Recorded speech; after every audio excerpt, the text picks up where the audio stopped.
Tara Lawson had always believed in hard work and humility. In her early 40s, she carried herself with quiet confidence, the kind that came from years of dedication and overcoming countless obstacles.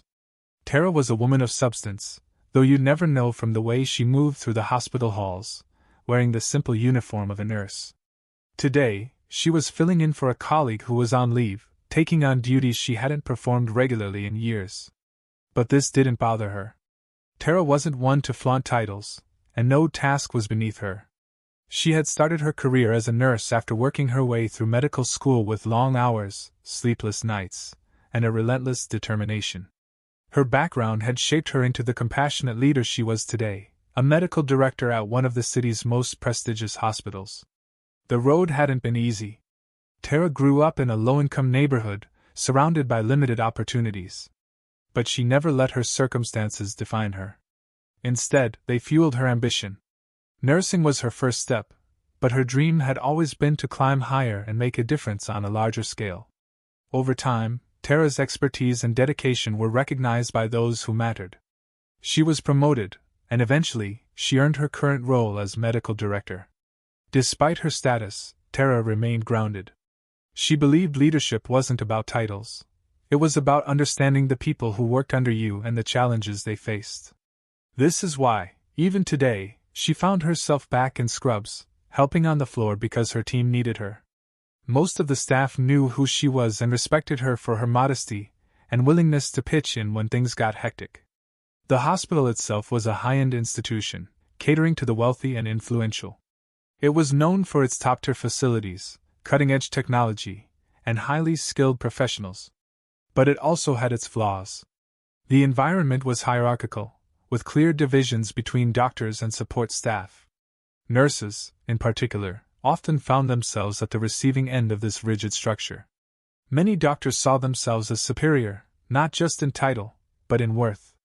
It was a culture Tara had quietly been working to change ever since she took on her leadership role, though she understood that changing attitudes took time. Among these doctors was Dr. Samuel Hughes. Middle-aged, white, and a man who had spent his career rising through the ranks, Dr. Hughes was respected for his medical skill but notorious for his arrogance. He had an impeccable record with his patients, but his colleagues, especially the nurses, found him insufferable. He treated them with little respect, speaking to them as if their only purpose was to serve him. It wasn't unusual for him to bark orders without so much as a please or thank you, and his demeanor suggested he saw nurses as beneath him. To Dr. Hughes, respect was something that flowed only upward, toward those he deemed equal or superior in the hospital's rigid structure. He had no time for the opinions of nurses, and teamwork, in his mind, was simply everyone doing what he wanted without question. He believed his judgment was always right and anyone who questioned him was simply not competent enough to understand the complexities of his decisions. Tara knew of Dr. Hughes, though their paths didn't cross often. She had heard complaints from the nurses under her care but preferred to deal with such matters subtly. Her goal was always to address the culture, not individuals. Still, she knew that sooner or later their paths would cross, especially in a hospital like this, where power dynamics were constantly at play. Today was that day. Dr. Hughes arrived at the hospital in his usual rush, not expecting anything out of the ordinary. His day was packed with surgeries, consultations, and what he considered the usual nonsense of managing patients' expectations. He didn't have time for delays or mistakes, especially not from the nursing staff, who he often felt were too slow to keep up with his pace. As he entered the ward where Tara was temporarily stationed, he glanced around, his eyes barely registering the staff before him. To him, they were just nurses, after all. Tara, busy checking patient charts, didn't notice him at first.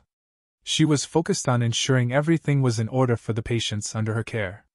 Her demeanor was calm, her actions deliberate, as she made her rounds. She had no idea that Dr. Hughes had entered the room, or that he was about to make assumptions that would lead to an inevitable confrontation. Dr. Hughes glanced over, seeing her in the corner of the room, and immediately assumed she was just another nurse. A quick judgment based on appearance. He didn't recognize her, and why would he? In his mind, she was just another cog in the wheel, another nurse whose job was to follow his lead without question. As he strode toward her, irritation already creeping into his voice. The stage was set for a moment neither of them could have anticipated. Without a second thought, he began barking instructions, not realizing who he was talking to, and certainly not aware of the respect she commanded in the very hospital where he thought he ruled. Tara, ever the professional, turned calmly to face him, her expression neutral, though her eyes held a quiet power that Dr. Hughes hadn't yet recognized. But soon he would. Tara was focused on her tasks, checking patient charts and ensuring that everything was in order for the upcoming rounds. Her movements were efficient and precise, reflecting years of experience. She didn't mind filling in for a nurse today. In fact, she welcomed it. It gave her a chance to reconnect with the day-to-day work that grounded her in her early years as a nurse. Suddenly, the sound of rapid footsteps and a voice laced with impatience broke her concentration. Dr. Samuel Hughes had entered the room, his presence loud even before he spoke. Tara looked up briefly, acknowledging him with a polite nod, but continued her work without much fanfare. Dr. Hughes didn't return the gesture. Instead, he immediately fixated on Tara, eyes narrowing as if something about her bothered him from the start. "Are you planning to just stand there all day?" Dr. Hughes snapped, his voice sharp and condescending. "I need these patient files updated. Can't you follow simple instructions?" Tara paused, momentarily taken aback by his tone, but she quickly regained her composure. She glanced down at the chart in her hand, making sure everything was in order before responding. "I'm following standard protocol, doctor. The files will be updated shortly." Her voice was calm, measured. But Dr. Hughes wasn't interested in explanations. His eyes flashed with irritation, and he waved her off dismissively, as if her response was an inconvenience. "I don't have time for excuses," he retorted, his tone becoming louder. "This hospital is struggling enough as it is without staff like you slowing things down." The other nurses in the room exchanged uneasy glances. Tara could feel their eyes on her, and the tension in the room thickened with each passing second. Junior doctors who were nearby froze, unsure whether to intervene or stay out of the line of fire. It wasn't unusual for Dr. Hughes to berate the staff, but this was different. His words were more biting today, more personal. Tara felt the sting of his words, not because they were true, but because of the assumptions behind them. He hadn't even given her a chance to explain or prove her competence. He had simply assumed she was incapable, that she was beneath him. Still, she kept her calm, refusing to let his words provoke a reaction from her. "I'm doing my job as instructed, doctor," Tara said evenly, keeping her voice steady, despite the growing frustration inside. "I'm ensuring that patient care is not compromised." But Dr. Hughes wasn't listening. His voice rose further, loud enough to catch the attention of others nearby. "This is exactly what I'm talking about," he said, gesturing toward Tara in an exaggerated manner. "No sense of urgency, no attention to detail. It's no wonder things don't run smoothly around here with staff like this." The weight of his words hung in the air, heavy with accusation. Tara stood there, feeling the eyes of the room on her, but she refused to let her expression change. She was hurt, yes. But more than that, she was angry. Not because he was wrong, because he was wrong in every way that mattered. He didn't know her qualifications, didn't know her background, didn't know her at all. He simply saw a nurse in front of him, and decided that she was the problem. Dr. Hughes pressed on, his frustration clearly mounting. "Maybe this is too much for you," he said, his words dripping with condescension. "Perhaps you're not suited for a place like this. We can't afford mistakes, not in a hospital of this caliber." It was subtle, but Tara caught it immediately. A place like this. The implication hung there, just beneath the surface of his words. He hadn't said it outright, but it was there. The assumption that she didn't belong, that someone like her, a black woman in a nurse's uniform, was out of place in such a prestigious setting. He wouldn't have said that to another doctor. He wouldn't have said it to a nurse he respected. Tara knew what he was getting at. She glanced around the room. The other staff stood in awkward silence, their discomfort palpable. They had heard the comment too, but no one said anything. The silence was as loud as Dr. Hughes' words, and it stung just as deeply. Tara felt a surge of anger rise within her, but she swallowed it back. This wasn't the time or place. She could have easily revealed her position right then and there. She could have told him that she was the medical director of this very hospital, that she oversaw departments far beyond his understanding, that she held more authority than he realized. But what good would it do? Confronting him in front of everyone wouldn't fix the underlying issue. It wouldn't change his attitude, and it certainly wouldn't address the unspoken prejudices that led to moments like this. Instead, she took a deep breath, centering herself.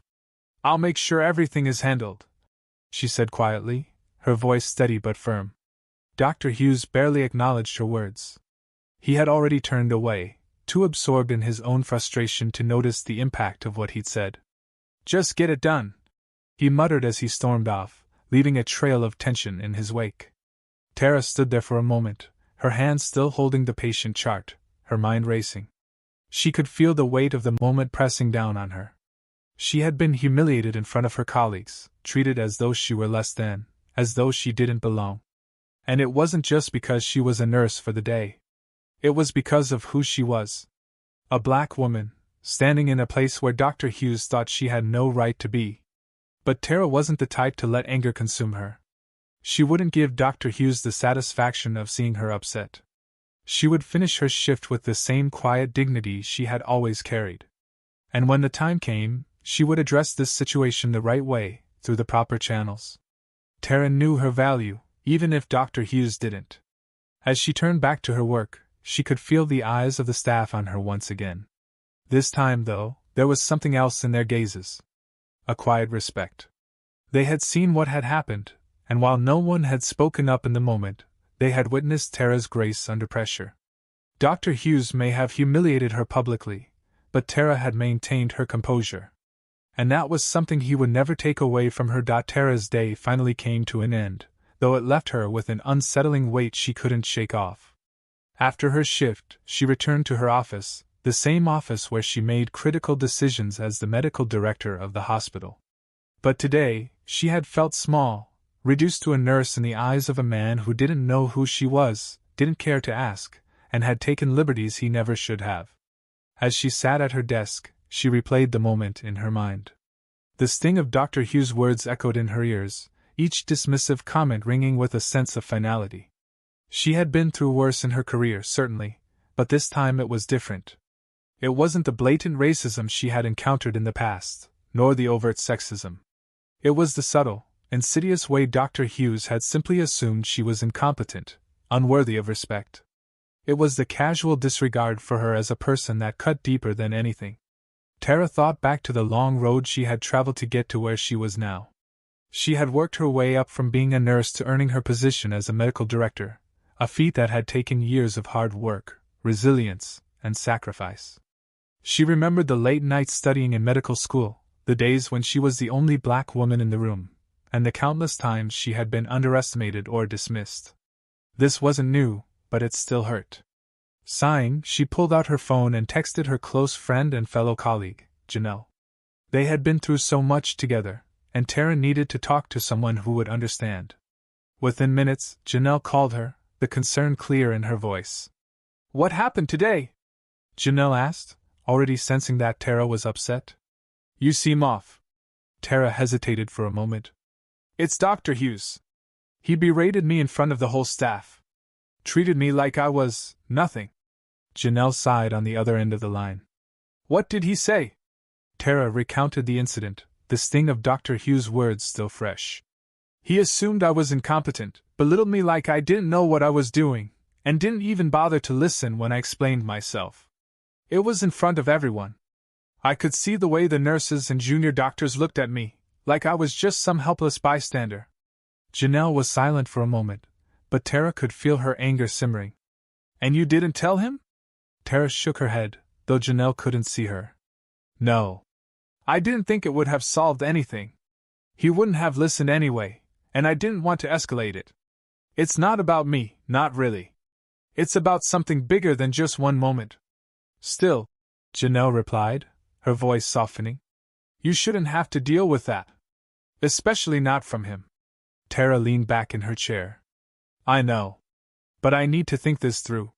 This isn't just about one incident, it's about the culture in this place. The way staff are treated, particularly minority staff. I'll deal with it, but in the right way." Meanwhile, elsewhere in the hospital, the aftermath of the incident was already spreading. A few of the nurses who had witnessed the confrontation were gathered in the break room, their voices low but filled with disbelief. "Did you see what happened with Dr. Hughes and Tara earlier?" one of them asked, shaking her head in dismay. "I couldn't believe the way he talked to her. Like she didn't know what she was doing." "I know, right?" another nurse added. "He acted like she was some rookie who didn't belong here. She handled it so well, though. I don't know how she stayed so calm." A senior nurse, who had overheard their conversation, walked over. She had been at the hospital for years and had known Tara long before she had become the medical director. "Do you know who Tara really is?" she asked, lowering her voice slightly. The younger nurses looked at each other in confusion, shaking their heads. "She's not just a nurse," the senior nurse continued. "She's the medical director of this entire hospital. Dr. Hughes didn't realize it, but he was talking down to his boss." The room fell silent as the weight of the revelation settled in. The nurses exchanged shocked glances, realizing the gravity of what had just happened. Tara had endured that humiliation without saying a word, despite her position. At the same time, Dr. Hughes remained blissfully unaware of the storm brewing around him. He had already moved on from the incident, chalking it up as another day dealing with staff who, in his mind, needed more training or discipline. Later that day, while having coffee with a colleague, Dr. Hughes casually recounted the incident. "I had to put one of the nurses in her place earlier," he said with a smirk. "She was slowing things down, not paying attention to what needed to be done. Some people just aren't cut out for this kind of work, you know?" His colleague, a younger doctor who had only recently joined the hospital, shifted uncomfortably in his seat. He respected Tara immensely, though he hadn't realized what had happened between her and Dr. Hughes earlier in the day. Now, hearing the casual arrogance in Dr. Hughes' tone, he wasn't sure how to respond. Yeah?" the younger doctor muttered, trying to avoid further conversation on the subject. He didn't want to get on Dr. Hughes' bad side, but he also didn't feel right letting the comments slide. "I'm sure she was just having an off moment." Dr. Hughes shrugged, dismissing the conversation. "Maybe. Still, I expect more from the staff here. There's no room for mistakes in this place."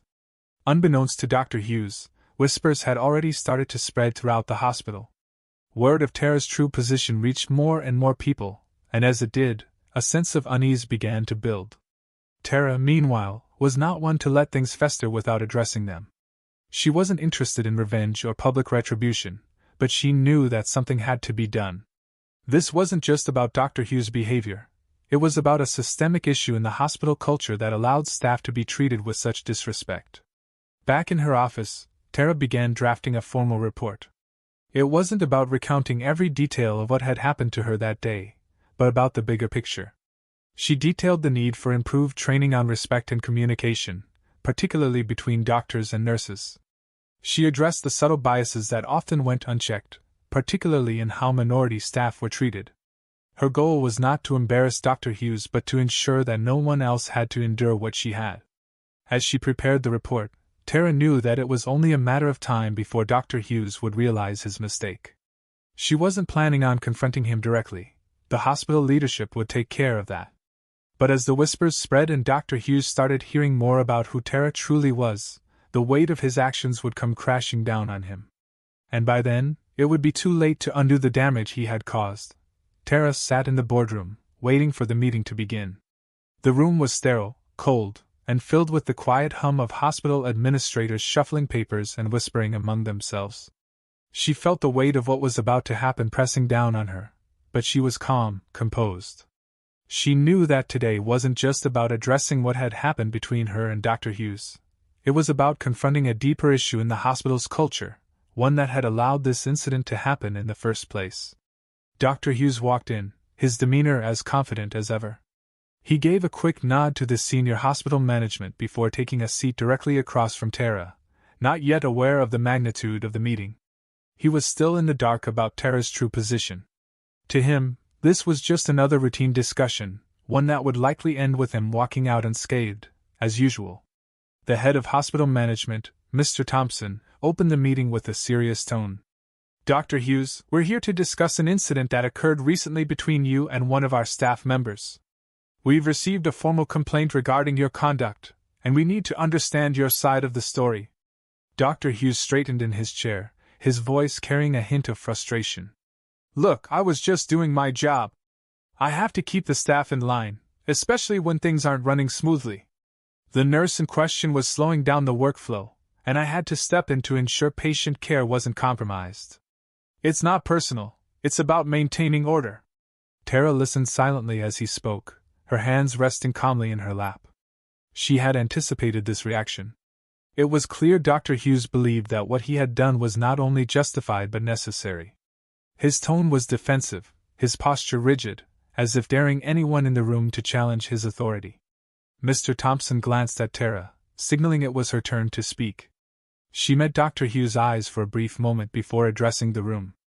I understand the importance of maintaining efficiency in patient care, she began, her voice steady and controlled. However, what happened that day wasn't about efficiency. It was about respect, or rather, the lack of it. Dr. Hughes shifted uncomfortably but didn't interrupt. Tara continued, Dr. Hughes, you didn't simply correct my actions. You belittled me, publicly, in front of staff and patients. You questioned my competence without bothering to ask who I was or what my experience might be. And in doing so, you made assumptions rooted in bias. The room fell silent as Tara's words hung in the air. Dr. Hughes' expression began to shift, a flicker of doubt crossing his face as he tried to make sense of her words. For the first time, he seemed uncertain. Tara took a deep breath and continued. What you didn't know, Dr. Hughes, is that I am not just a nurse. I'm the medical director of this hospital. There was a brief moment of stunned silence before Dr. Hughes' eyes widened in disbelief. He opened his mouth as if to speak but quickly closed it, his usual confidence evaporating in an instant. The room remained quiet as everyone processed the weight of what Tara had just revealed. The arrogance and superiority that had defined Dr. Hughes' posture moments ago were replaced by a visible unease. I didn't feel the need to correct you in front of the staff that day, Tara said, her voice never rising, never wavering. I could have, but that wasn't the point. The issue here is not about who holds what title. The issue is how we treat one another in this hospital, especially across lines of race and hierarchy. Your behavior wasn't just unprofessional, it was dismissive, and it reflected a deeper problem that goes beyond this one incident. Dr. Hughes was clearly caught off guard. His face flushed with embarrassment as he glanced at the hospital management, looking for support, but finding none. He tried to gather his thoughts, stammering slightly as he spoke. I didn't realize. I didn't know who you were, but I wasn't trying to be. Mr. Thompson leaned forward slightly, his voice cutting through the awkwardness. Dr. Hughes, this is about more than just a misunderstanding. This is about the culture of how staff are treated here. What happened cannot be dismissed so easily. Dr. Hughes fell silent. The weight of the situation was sinking in, and it was clear he was struggling to find a way to save face. He finally let out a shaky breath, his voice quieter now, devoid of the earlier bravado. I see that I've made a mistake. I'm sorry for the way I treated you, Dr. Lawson. I didn't intend to disrespect you, but I understand now that my actions were inappropriate. The apology hung in the air, awkward and halting. Tara looked at him, her face impassive. She could see the discomfort in his eyes, the struggle he was having in admitting fault. But she wasn't looking for personal vindication, she was seeking change. I appreciate your apology, Tara said, her voice calm and measured. But this isn't about me. It's about how we move forward as a hospital. We need to address the biases that allowed this to happen. This is an opportunity for all of us to reflect on how we treat each other, regardless of position, race, or background. The hospital management nodded in agreement. Mr. Thompson spoke up, addressing the room. We take this incident seriously, and we will be conducting a full internal review of our policies and staff conduct. Additionally, we'll be implementing mandatory bias training and reinforcing a culture of respect and professionalism across all levels of staff. Tara felt a sense of relief as she heard those words. This wasn't about punishing Dr. Hughes. It was about ensuring that the hospital took the necessary steps to create a more inclusive and respectful environment for everyone. She hadn't wanted to humiliate him or seek revenge, and now she felt reassured that real change could come from this. As the meeting concluded, Dr. Hughes stood, clearly still shaken by what had just transpired. He looked at Tara once more, his voice barely above a whisper. "Again, I'm sorry. I'll do better." Tara simply nodded, her expression neutral. She knew that only time would tell if his apology would translate into real action, but for now, she had done what she came to do. She had stood her ground with grace and dignity, and she had used this moment to push for the systemic change that was needed. As she left the meeting, Tara felt a sense of closure. She hadn't escalated the conflict, but she also hadn't let it slide. She had held Dr. Hughes accountable, not by tearing him down, but by holding him, and the hospital, up to a higher standard. The real work was just beginning, but Tara knew that this was a step in the right direction. The changes at the hospital were immediate and noticeable. A few days after the meeting, a formal announcement was made by senior management about the new policies being implemented. Diversity training sessions were mandatory for all staff, from the top-ranking doctors to the custodial staff. Tara played an active role in shaping these reforms, making sure that the training sessions went beyond surface-level conversations and addressed the deeper issues of bias, power dynamics, and racial inequities that plagued the workplace. She knew that what had happened between her and Dr. Hughes wasn't an isolated incident. It was part of a larger problem within the hospital's culture. She was determined to use her position to make sure no one else would have to endure what she had. The staff, especially those who had witnessed the incident, viewed Tara with a newfound respect. Nurses who had seen her quietly take the verbal attacks without revealing her true identity now understood her strength and grace. Conversations around the break rooms changed as well, with staff members openly discussing how the hospital needed to treat everyone with more dignity, regardless of rank or race. It was no longer about hierarchy. It was about fostering a supportive environment where everyone felt valued. Tara became a symbol of that change, a leader who didn't need to flaunt her authority but used it to uplift others. Dr. Hughes, on the other hand, went through his own transformation. Initially, his apology to Tara had been formal and stiff, more a response to the pressure he was under than an act of genuine remorse. But as the days passed, he began to reflect on what had happened. The humiliation of learning Tara's true position hit him hard, but it was more than that. He started to recognize the patterns of his behavior, not just with Tara, but with other nurses and junior staff over the years. He'd always seen himself as someone who demanded excellence, but now he saw how his attitude had been damaging, even toxic at times. Dr. Hughes started attending the diversity training sessions with a new sense of purpose. He no longer treated it as a box to check off. Instead, he engaged deeply, listening to the perspectives of staff members he had never taken the time to truly hear before. He found himself reevaluating not just his actions but the culture that had enabled him to act that way for so long. In one particularly meaningful session, Dr. Hughes stood up and shared his own experience with Tara. He admitted to the group how his assumptions had led him to treat her unfairly and how he was working to change that behavior. His vulnerability surprised many, but it also earned him respect. It wasn't easy, but Hughes made an effort to rebuild trust with his colleagues, particularly the nurses. He even began mentoring younger doctors, advising them on the importance of teamwork and respect for all members of the hospital staff. Beyond the walls of the hospital, the story of Tara's experience began to spread. Word of the changes happening at the hospital reached other institutions, prompting discussions about racial and gender biases in professional settings. Other hospitals, particularly those with similar hierarchical structures, began reaching out to Tara for advice on implementing their own reforms. The medical community, often resistant to change, started to take note of how one incident had sparked meaningful conversations about power dynamics and inequality. Tara was soon invited to speak at several conferences, sharing her experience not just as a personal story of overcoming injustice, but as a case study in how systemic change could start with individual actions.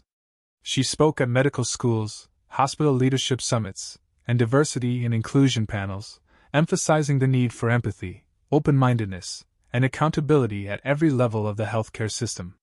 Tara wasn't interested in fame, but she understood the importance of using her platform to advocate for broader changes that would benefit everyone, especially marginalized groups in the workforce. In her quiet moments, Tara would reflect on the long road that had brought her to this point.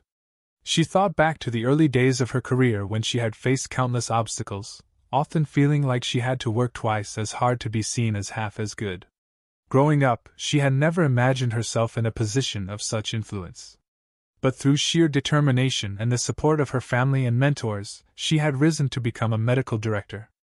Now, she was in a position to enact the very changes she had wished for when she was younger: a more equitable, inclusive workplace where people were judged by their abilities and not by the color of their skin or their position in the hierarchy. Tara often shared these reflections with her close friends and family.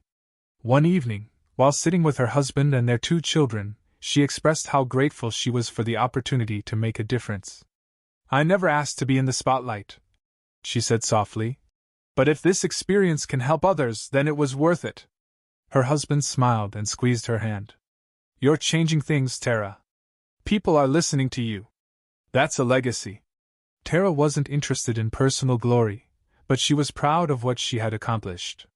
She had turned an ugly, humiliating incident into a catalyst for real, lasting change. The hospital was a better place because of it, and she hoped that the conversations she had sparked would continue to ripple outward, inspiring other institutions to follow suit. In the months that followed, the changes at the hospital began to take root. The training sessions became a regular part of the staff's development, and the hospital leadership made a point of promoting more diverse and inclusive leadership practices. Nurses, junior doctors, and even custodial staff reported feeling more respected and valued. The incident with Dr. Hughes became a part of the hospital's history, a reminder of how far they had come and how much work there was still to do. As for Tara, she continued her work both at the hospital and in the broader medical community. She remained humble, never seeking attention for herself but always focusing on the mission at hand, to create a workplace where everyone, no matter their background or position, was treated with respect and dignity. She knew the journey was far from over, but Tara was committed to seeing it through. In the end, Tara's story wasn't just about her. It was about a hospital, a community, and a profession that had been forced to confront its own biases and shortcomings. And while there was still much work to be done, the future looked brighter, thanks to Tara's quiet strength and unwavering commitment to justice.